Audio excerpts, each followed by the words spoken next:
Well, we're still freezing our butts off here in Wyoming. It's about time for a tailgate sandwich, isn't it, Rick?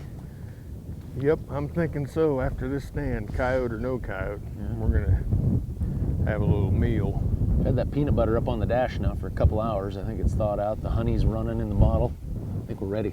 I got some frozen ham in the back. I should have been brought it up front as well, but I didn't. We haven't killed anything in the last 2 stands. Wind's picked up a little bit. We got up on some tops, but we're gonna kind of drop off into a big valley. Right now, the wind just doesn't feel bad. I mean, very doable.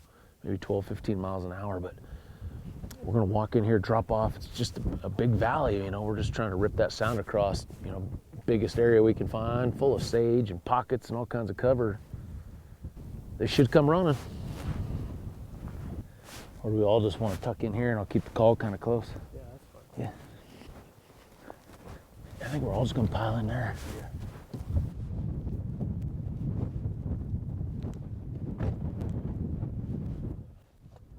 Coyotes are up on the move. Walking into the stand, it was just, we had to walk back in here about 300 yards across this big flat. We actually bumped 3 different coyotes out here. They weren't real spooked. They just kind of made their way off into this big valley that we can't quite see. So I don't know if there's 3, maybe there's 4, who knows? Maybe we'll call one of these other coyotes back in, I don't know. But wind's dying down on us. It's only about maybe 10 to 12 mile an hour now. I'm gonna start off with some lucky pecker, and then probably get aggressive with some coyote sounds, knowing that these other coyotes are in here. Maybe even though they know they shouldn't come, we might just get one to break.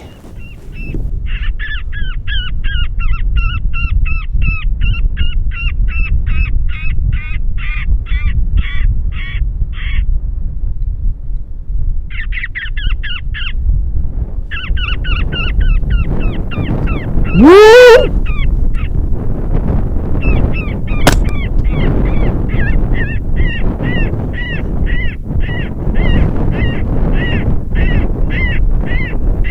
Another one out here in front of us. Here, come right here.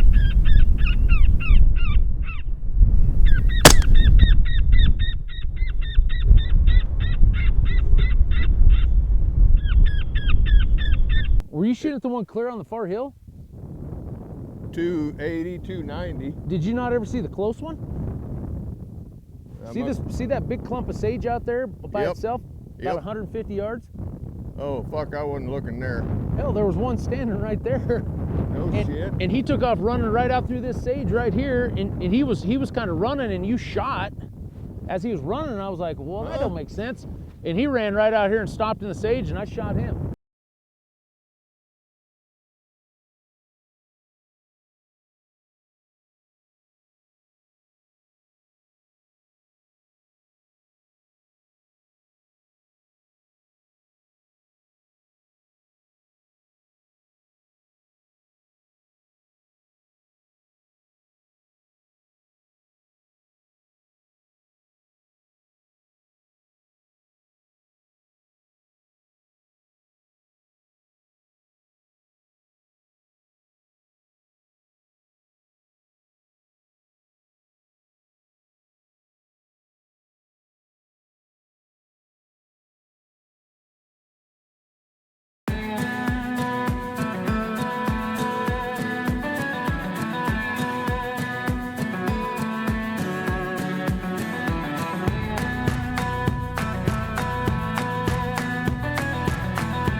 Well, we're kicking off day 2 in Wyoming with Colten Gillum of Wyoming Predator Hunts. Not much has changed except it's gotten a little colder. We actually got a little bit of fresh snow over the last maybe 4 or 5 hours. It's still spitting a little bit of flurries, but nothing bad. Wind should be really good today. Yesterday we were fighting a, maybe 15, 20 mile an hour wind, which is not not crazy, but today it's supposed to be somewhere closer to that 10 mile an hour. So colder temperatures, snow on the ground, a little less wind in this country. Hey, those are some of the days that dreams are made of. So expectations are high, man. This is what coyote hunters live for. A little cold, snow on the ground, and not a lot of wind. So let's see them come running out of that thick shit here. So me over here and then right down here then. I just want to make sure you can see it good so it works right. Well, Rick's getting the call set out. I want to give you a little update on what we're doing right here. We're into our second stand of the morning. Snow's blowing a little bit, making it a little hard to see. But with the snow cover on the ground, we're actually going to probably be able to see these coyotes pretty well. But with the light amount of wind, we're dealing with maybe a 5-6 mile an hour wind. We're just kind of blanketing this area with stands. You know, there's not a whole lot of road access, but and you can't just off-road in this country with all the rocks and sagebrush. So we're using the terrain. We're using the available 2 tracks, and we're just kind of blanketing it, meaning we're going to go about a mile and a half, set up, try to find a place to make a stand, and then kind of continue down that road, kind of working our way with that wind in our face. That's all we've done is we've came about 2 miles from where we made our first stand of the morning, and got a bunch of cattle, got a deep bottom right here, lots of thick sage, and then just lots of little pockets and stuff scattered all the way around. So hopefully this is the one that starts the day off.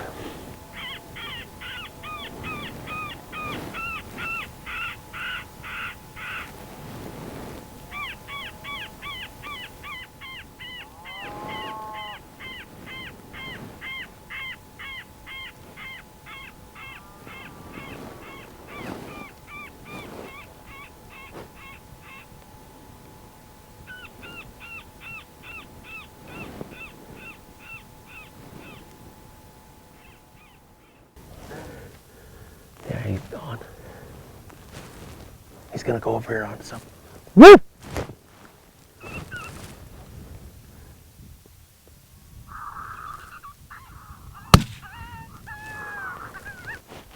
We're just a couple minutes in. A coyote came hard from the right. He got right. He was coming hard to the call, but then he got right here high up on the hill and he saw us. We were trying to get the camera on. He stood here long enough to shoot, but we couldn't quite get the camera on him, and he took off. He checked up over here on the hill about 150 yards, and Colten shot him, but it's only been a couple minutes. So I just switched up a little bit of pup distress to get that coyote to stop. But like I said, we're only been on stand for 3 minutes now. I'm gonna kick back into some rabbit here shortly. Well, I'm sure you were wondering what even happened, huh? That's the bad thing about being the shotgun guy down in the sage. You got to imagine what's going on up here. But I did hear a thump, so I know there's a dead coyote. I'm about killing myself here. Hard charger coming right through this thick sage, but he was kind of he was up on the left slope, you know, which was kind of on the downwind part already, and he got right down in here and he checked up hard. We don't know if he caught a little whiff or saw us or something, but then he peeled out of here, and Colten he stopped up there on that side hill up there, and Colten whacked him. I'll take Nice. the team. We thought it, man. When Colten first saw him, he was freaking coming hard through that stuff. He just needed to be down in the bottom. I think if he'd have been all the way in the bottom, he'd have come all the way, but He just switched sides, you just freaking You just didn't want me to shoot nothing. we stopped right here. You're probably up here waving at him. Well, that's what you do, remember? We've done that before. I've done that to Patterson. Coyote coming right up and you just stop him right out there about 80 yards and you rifle him, you know, while he's got a shotgun in his hand. Hell, we'd have let him lay over here very much longer. We wouldn't have been able to find him. That's a big coyote. That's a big coyote, man. Holy cow, look at the head on that thing. Dang. That's what we're after. No, that was a great job. Good patience on that coyote. You know, when he peeled out of there, I think a lot of guys panic at that point, you know, and they would have started shooting at him as he was kind of running up that hill. But the more coyotes you see, you just learn that, okay, that coyote, you could just read his body language that he was gonna stop. I hit a preset real quick, you know, too. That's why those presets are handy. I got SIG Kicking Ass 3 on a preset, so instead of trying to fumble through the folders and stuff, I can just reach down there, hit preset number 3. It kicked over, and it kind of caused him to check back up and give us one last look.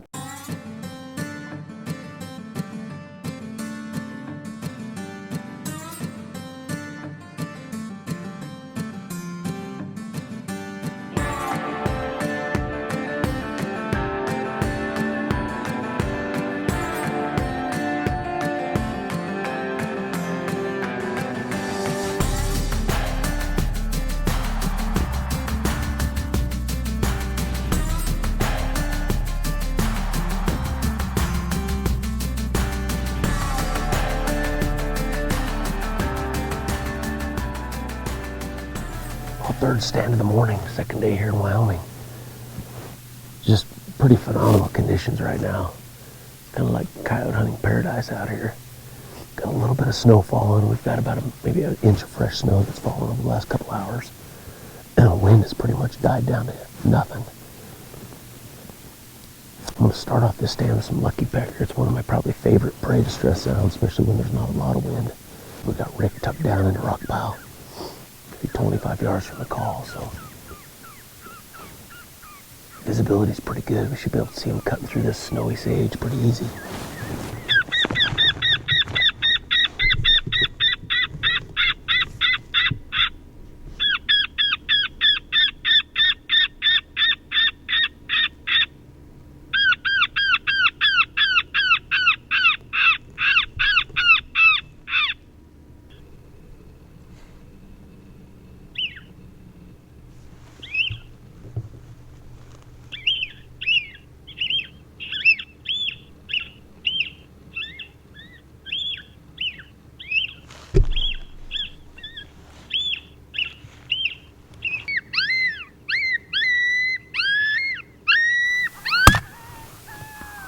Nice.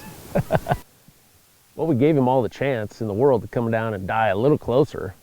That's about all you can do on those coyotes that come. You know, a lot of those coyotes will come to a point where they can see, and he just had kind of had the high ground, and I don't know, he just didn't want to commit. But I tried my hardest to try to get him to come off that hill.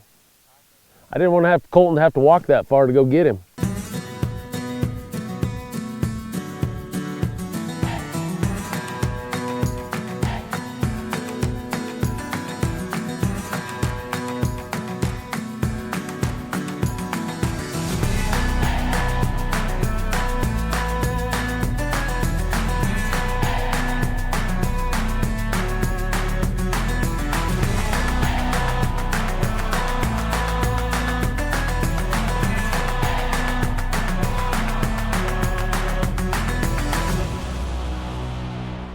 Hey guys, thanks for watching this episode of The Last Stand.